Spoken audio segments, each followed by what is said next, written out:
Welcome to Old Fashioned Finance, the podcast that mixes cocktails and high finance. I'm your host, Jason Demland, and I am joined, as always, and in the future, by my good friend and fellow money muddler, Caleb Frankert. Caleb. All right, Caleb is not here, so let's see if a podcast about finance can be entertaining without Caleb. All right, let's mix it up. Greetings, everyone. I am happy that you are joining me on today's episode of Old Fashioned Finance because it's just you and I today. Caleb is out. It is the end of the holiday season. You are probably packed up all of your Christmas decorations. It's the new year. It's 2022, and I'm here to talk to you about an interesting cocktail and an awesome topic of high finance.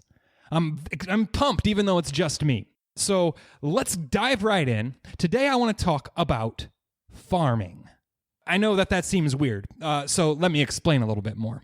I wrote a blog post a while ago that was about inheriting farm ground, and the reason I did it is because in our area where we live, it's rural, northwestern Ohio.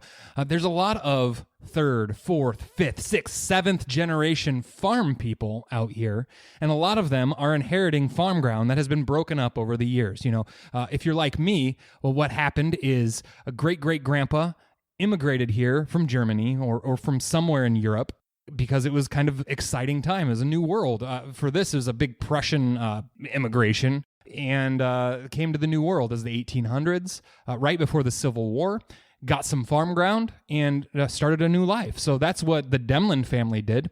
And when great-great-grandpa William started the farm, we were mostly an agrarian society. So started growing crops, had some animals, had some kids, they farmed, and then the Industrial Revolution happened, and less people farmed. So as the farm was handed down through generations, it was split up between several kids, and many times one child would try to keep the farm together and keep farming, have to buy out siblings, until it just kept going, until you get to where we are now in the year 2022, where a lot of people that don't farm are inheriting farm ground. So I wrote a blog post to address that, and it became kind of my biggest hit as far as blogging goes. It by far gets the most hits. It's simply called What to Do with Inheriting Farm Ground, or When Inherited Farm Ground is a Bad Investment.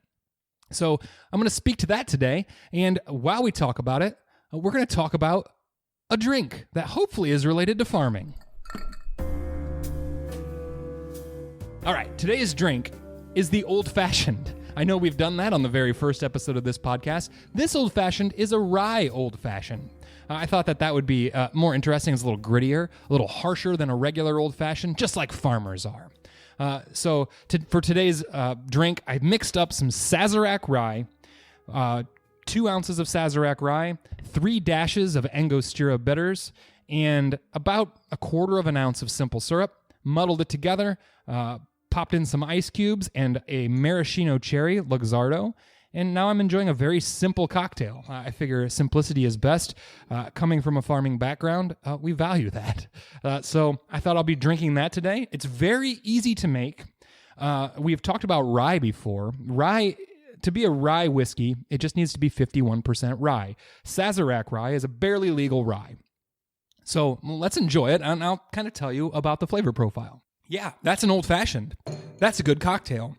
As with most cocktails, when we talk about them and go through them with whoever we talk with, Jerry Thomas or David Embry or David Wondrich, good ingredients make good cocktails. So the better your whiskey, the better this cocktail is going to be. But that's about it. It's as simple as it gets. As an addendum, last week we kind of debated about cocktail hardware or glasses and measurements. So I was going to go ahead and jump into some common glassware and measurements you might get and just go through them. And Caleb, you listening to this, it's going to be very enlightening for both of us. So this is from David Wondrich's Imbibe, which is the definitive history book on cocktails. So let me just blast through this while you're enjoying your cocktail. Here's some common glassware and the measurements for them. So a large bar or mixing glass. If you ever hear that, a large bar glass or a mixing glass, it's about a 12 to 16 ounce glass. And it's usually represented by the 16-ounce mixing glass. We see a lot of those. A small bar or mixing glass is usually a 5 to 8 ounce glass. It's a short glass with a heavy bottom. So think an old-fashioned glass, not a double old-fashioned glass, which is what I have here, but a regular one, about 5 to 8 ounces. And you can mix in that too, but most people mix in the larger glass just because it's a lot easier, and then they pour into the serving glass. A cocktail glass is a stemmed glass. It's more rounded than V-shaped, and it holds no more than 3 ounces. So a traditional cocktail glass holds no more than 3 ounces.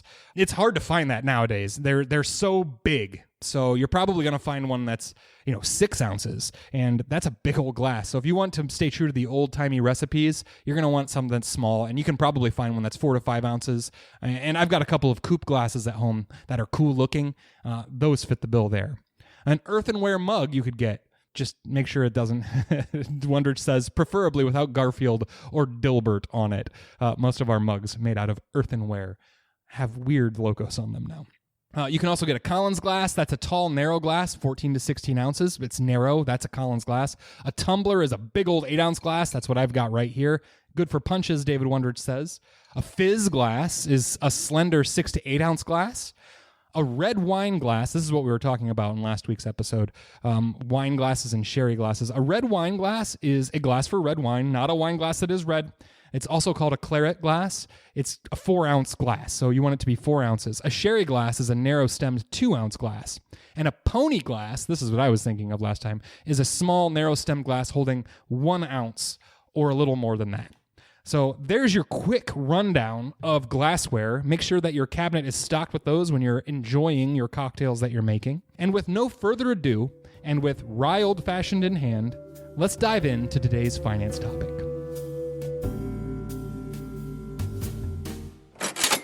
All right, I alluded to it early in the episode.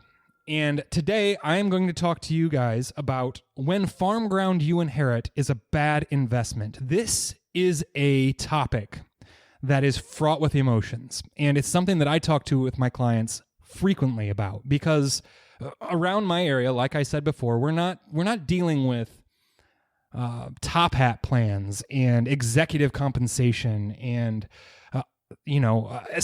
big estate planning for corporate mergers and really complicated financial planning that really affects that top 1%, because we're out here in the Midwest. We have mostly blue-collar folks, but a lot of those blue-collar folks have inherited farm ground. So this is a hot topic, and it's full of emotion, but farm ground is one of the biggest appreciated assets that people around here have. So that's why I want to talk about it, what to do if you inherit it, what you should do with it, and kind of how to deal with that. So this inheritance of farm ground can be a blessing. It can also be incredibly frustrating, and I've seen it be that way too. You've got lots of options when you inherit farm ground, and if you want to start farming or you're already farming, it might be a pretty easy answer. You're probably going to keep it. So I'm not really going to talk to you about that. If you're a farmer and you inherit farm ground, great. You just added more acreage. That is exactly what you wanted. You get a stepped up cost basis. I'll talk about the taxes at the end. But that's a great move. But what if you don't farm? What if you're third, fourth, fifth generation, and you have inherited a piece of farm ground? You don't have any equipment. You don't really have any desire to farm. Maybe you want to start, and that's one option when you inherit farm ground. You can decide, I'm going to get into farming, and this is a good start because I didn't have to buy the land. But there's also all the emotion that goes with it when you're making this decision, and I don't want to discount that. So this is usually a family heirloom, and if you grew up on a farm, you know that they don't make more ground. The farmer's adage is, if ground comes available for sale right next to your ground, you have to buy it. It's really convenient, and you might not ever get that opportunity again in your lifetime. So with all of that, knowing that your great-great-great-great-grandparents bought this farm and started farming it, there can be just a lot of emotions tied up with it. So I don't want to discount any of that. But I am a cold, robotic financial planner. But I have to deal with that personally when I think about my family's farm. Because I've got a lot of other people in my family, and they're probably sentimental about it too. We're all going to have to deal with what to do. Who's going to buy it? Are we going to sell it when that time comes? So with that being said, if you're not a farmer and you don't plan on starting farming, I want to talk to you about options when you inherit your farm ground. The number one option that you have when you inherit farm ground and you're not a farmer is to sell the farm to family. Maybe you have family that does farm. I talked about sentimentality before that.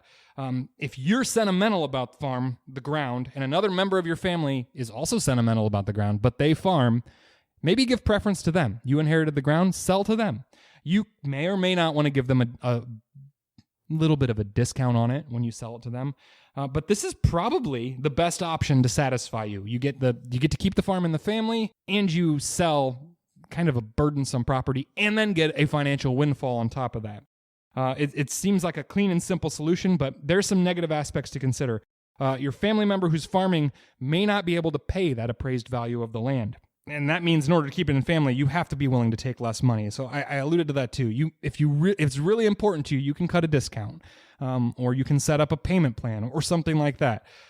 But know that there's probably going to be other interested people in this farm ground, especially nowadays. Farm ground is, with all the stimulus that's come in and the government programs, and then the whole COVID disaster kind of made a shortage. Grain prices are up. Farming is pretty good right now. So people are maybe willing to pay over market value for that farm ground. So it could be a pretty steep discount to sell the farm ground to family, but it's something to consider. I got to bring it up. It's what I talk about with my clients when they're considering this, and there's a big emotional aspect tied in with that.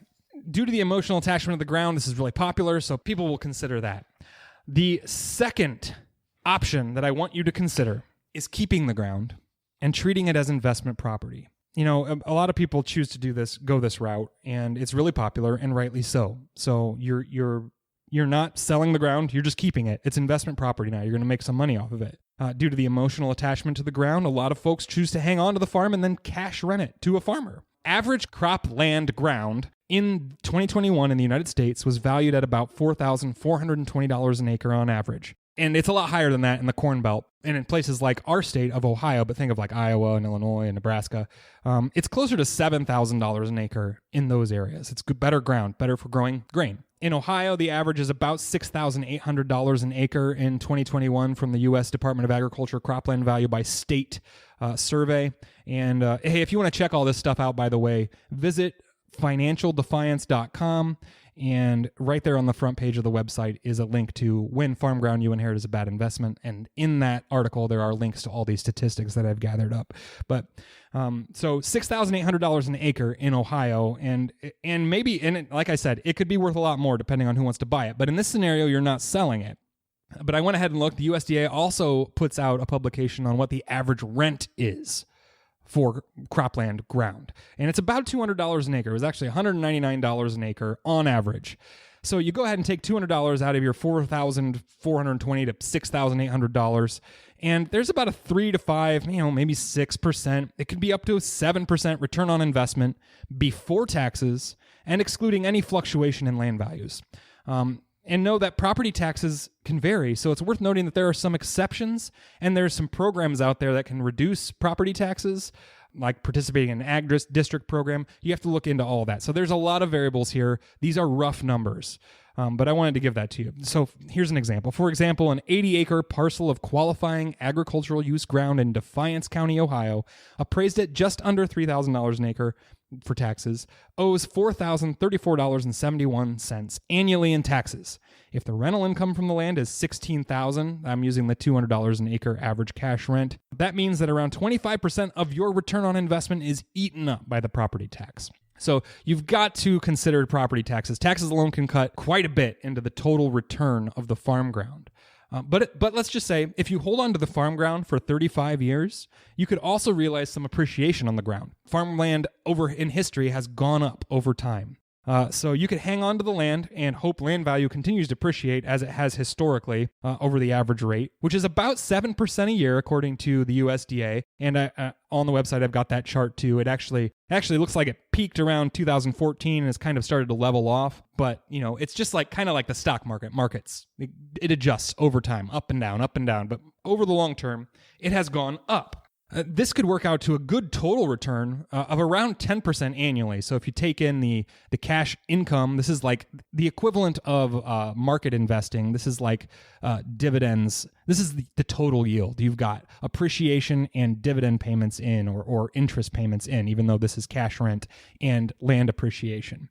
So the pros to this approach, remember I'm talking about keeping the ground and cash renting it to satisfy your sentimentality and to hopefully have a diversified asset if you've already got other investments. Having farm ground could be another investment vehicle that adds some diversification to your portfolio. And you could maybe be getting 10% a year over 35 years if you plan to sell the ground. So the pros to this method are you get to keep the ground, you get to control the ground, you get some income from it, you don't have to farm it, and eventually you can sell it if you want to in the future at hopefully an appreciated price for more money. The cons to this method, though, are that you're going to be a landlord. You'll have to manage the property and the renter, and you got a big non-liquid asset that won't be much good to you in a financial emergency. Just think about needing to cash in on a farm. I mean, nowadays you might be able to sell it pretty quickly, but it's going to take a little bit, and there's going to be a cost associated with that too. So that's the second option, keep the ground and treat it as investment property. The third option is just to sell the land to the highest bidder. And now if you're a cold, robotic financial planner, this is usually the best option if you're not a farmer. It is cold and unfeeling, but it's scary for most of the people that I run into. But it's usually the most appropriate. You should do it. It's a windfall. If you're not a farmer and you get this and you can sell it for a good amount of money, it can change your life. So the reason that selling the ground outright is usually the best decision is because it's the cleanest. It fits the best into most people's current financial plans. Like I said, it's a windfall. It's important to look at your financial goals and to see how this inheritance helps you and your family accomplish those goals. If you weren't planning to become a farmer, then it makes sense to turn the land into a windfall. That's the short case of it. Use it to fund your other goals, to springboard you towards financial independence, or to fund whatever else you were looking at, remodeling your house, going on lots of vacations, retiring early, that sort of thing. So here's a scenario. If you were to inherit 40 acres of cropland from your parents, who probably weren't farming it either, maybe your mom or dad inherited it from their parents, and the farm just keeps getting portioned off to the next generation, or maybe they were renting it. And if you aren't a farmer, then you've just received a great windfall. If the farm ground you've inherited is average ground, well, let's just say you inherited $150,000 worth of ground at 40 acres, which is probably more than that right now. If the total estate that's distributing the inheritance is valued under $12,060,000 in 2022, that's the federal estate tax exemption, then there's no need to worry about federal estate taxes. State estate taxes vary, but if the ground's in Ohio as of right now, there's no state-imposed estate taxes, or as they're affectionately known by most farmers, death taxes. $150,000 can be life-changing if you received it, especially if you weren't planning on it. Think about that.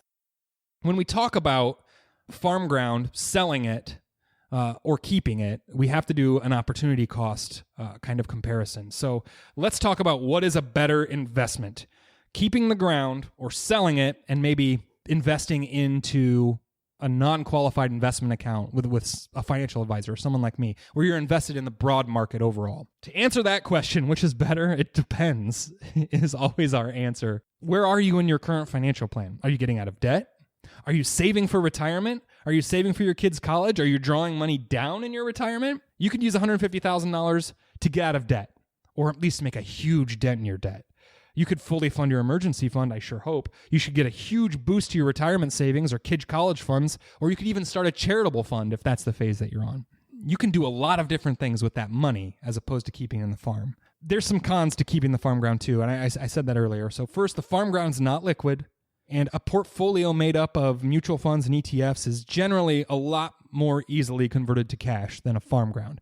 Now, technically, funds, ETFs, stocks aren't liquid, but in today's day and age, you can usually turn them into cash immediately, unless it's a holiday or a weekend or something like that. There are limits to the liquidity of those funds. I just want to make that clear. It's not liquid like a checking account is or like a CD, but they're much easier to convert to cash than a farm or like a house or really any investment property. Second, know that farm ground is not diversified. It's just farm ground. And if you have $150,000 of farm ground, you could be heavily concentrated in investment property farm ground. Your net worth could be disproportionately tied to land values. And in an inflationary environment, and who knows, your farmers are really dependent on government regulation and subsidies too. There could be political upheaval that affects the value of your farm ground. And if that's the only investment that you have, you're not diversified. You're actually at a risk that you might not even really realize that you're taking. So having a portfolio made up of ETFs and mutual funds that's diversified across all sorts of market sectors, and it might even involve investment real estate, some of it could be agricultural, that will be diversified compared to the farm ground not being diversified. So you are at a risk there for keeping the money in the farm. And an investment portfolio can be split up too to fund different goals, like starting an endowment or giving to a charity or paying off debt or providing a future income stream or saving for retirement. And farm ground just can't do that stuff as well. It's farm ground, and it might be a good investment on its own, but if it doesn't fit your financial goals, it could be a burden, really. So hopefully that kind of clears up the options. I know which way I lean on this stuff, but it's hard. So you got to consider the cold hard facts with all of this. So with that being said, let's talk now about taxes and debts. So when you inherit a farm, it's really important to remember a few basic rules. One of those rules is what is owned must stand good against what is owed. That basically means that all of the assets of the person that's passed away, the estate, must be able to pay for the debts that the person that passed away has incurred. The only way a beneficiary can inherit debt is if they choose to do so. So in order to keep the assets that are in that they're inheriting. So, a farm and an estate that has a mortgage will usually need to be paid off. Got to pay that mortgage off before the assets are distributed. And usually the executor has to make the final decision on whether any of the assets need to be liquidated to pay the debts. And oftentimes the beneficiaries will be given the option to receive the land if they agree to take care of the liabilities as well. All of that can be worked out. Just know that you can't inherit debt unless you really choose to, and you have to pay that off usually to inherit the actual asset. Otherwise, the assets are going to be liquidated to take care of the debts. And then with taxes on an inheritance, there's plenty of variables that impact this, and it's important to seek out a professional for help. But generally speaking, unless the total estate is valued at more than $12,060,000 as of 2022, there are no federal estate taxes. That's as of right now. Estate taxes vary. And I already mentioned earlier, but in Ohio, where I live, there aren't any estate taxes. It's very likely that there will be no estate taxes due at all if you're inheriting from a small family farm. And this is a majority of what I see people doing. If it's a really, really big farm enterprise and it makes the total estate worth more than $12 million, there probably are going to be trusts or LLCs involved already. And if you're involved in a farm that is that big, I highly recommend looking into establishing an LLC for that. So let's talk about that. I'm not talking about estate income taxes, though. Those should be avoided at all costs. That's when when somebody passes away and the estate has money, let's say for a farm, the estate could have farm ground that's being cash rented. There could be income coming into the estate, and those are taxed at exorbitant levels, which is an incentive for the estate to not stay open. So I'm not talking about that. I do want to talk about capital gains also. These are the taxes that usually come into play when you inherit an asset like farm ground. When you decide to sell the farm, is when capital gains taxes come into play. The value at the land of the time the benefactor passes away is treated as the cost basis for the person that inherits it. If your father passes away and leaves you land that he purchased for, let's say, $1,700 an acre back in 1979, and it was worth $5,800 an acre when he died, then you have a cost basis of $5,800. And this means that when you sell the land, the gains or losses will be calculated based on $5,800 an acre. Here's an example. Let's just say my dad bought 40 acres of ground in 79 for $1,700, like I just said. That's $68,000 in total he paid for 40 acres. Let's say he died in 2015. The value of the ground was appraised at $5,800 an acre, which is $232,000 in total. So that's a big increase from the $68,000. My stepped up basis inheriting the ground is $5,800 an acre. That's what basically the value of the ground is to me for tax purposes. So when I sold the ground in 2020 for $7,000 an acre, $280,000 total over the $232,000, I realized a long-term capital gain of $1,200 an acre, $48,000. That's the difference between $280,000, the value when I sold it, and $232,000, the value when I inherited it. So instead of having to pay taxes on the increase from $1,700 an acre to $7,000 an acre, that $1,700 my dad paid for it, I only have to pay on the increase of $1,200 an acre from the date of my father's death. And at my preferred capital gains rate of 15%, that means I owed $7,200 in taxes. That's 15% times $48,000. That equals $7,200. Inherited property is taxed as a long-term capital gain, even if it's held for less than 1 year, And capital gains rates are dependent on your income. They're either 0%, 15%, or 20%. And if you are inheriting farm ground, it really makes sense to contact a financial planner that is familiar with the process. I have tried to specialize in this just because I know there's a big emotional impact that comes with it. Caleb here has a lot of experience with it as well. Our firm has helped lots of people in this situation, whether that's keeping it and cash renting it and cash flowing it because you want to leave it as a legacy asset to your kids, or if you do need to sell it to fund other goals, we can help with that. I know it's just fraught with emotion when you run into this. So hopefully that was really helpful. I know it was a lot of information. Go to financialdefiance.com to read the full article that I wrote. I try to update it at least once a year. It does spur a lot of debate. Farmers think I'm an idiot, I think, when they see just me mentioning that farm ground might be a bad investment. And I don't mean that it's always a bad investment. I've just seen that sometimes it is a burden to maintain. And I've certainly seen people wreck their financial situations to purchase the family farm. Whoops. And full disclosure, that's something that I am dealing with personally as my grandparents age. I'm trying to think of how can I buy the family farm? And it might not actually fit into my financial plan as good as it should. So I deal with this also.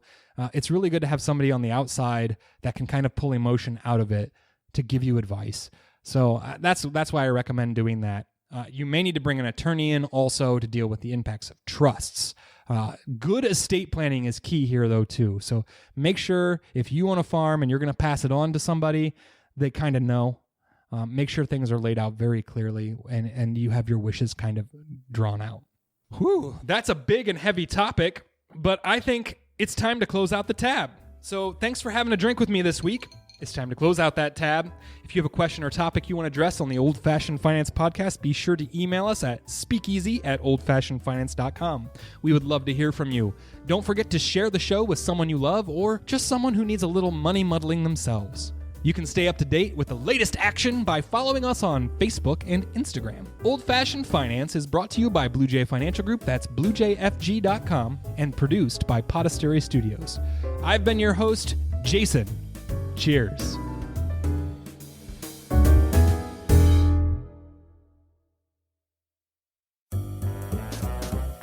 Blue Jay Financial Group, LLC, Blue Jay, is a registered investment advisor registered with the state of Ohio. Registration does not imply a certain level of skill or training. The presence of this advertisement on this podcast shall not be directly or indirectly interpreted as a solicitation of investment advisory services to persons of another jurisdiction unless otherwise permitted by statute. Follow-up or individualized responses to consumers in a particular state by Blue Jay in the rendering of personalized investment advice for compensation shall not be made without first complying with jurisdiction requirements or pursuant to an applicable state exemption.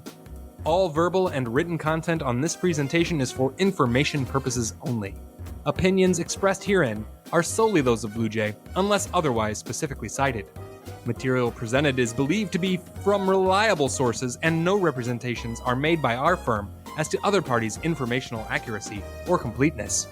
All information or ideas provided should be discussed in detail with an advisor, accountant, or legal counsel prior to implementation.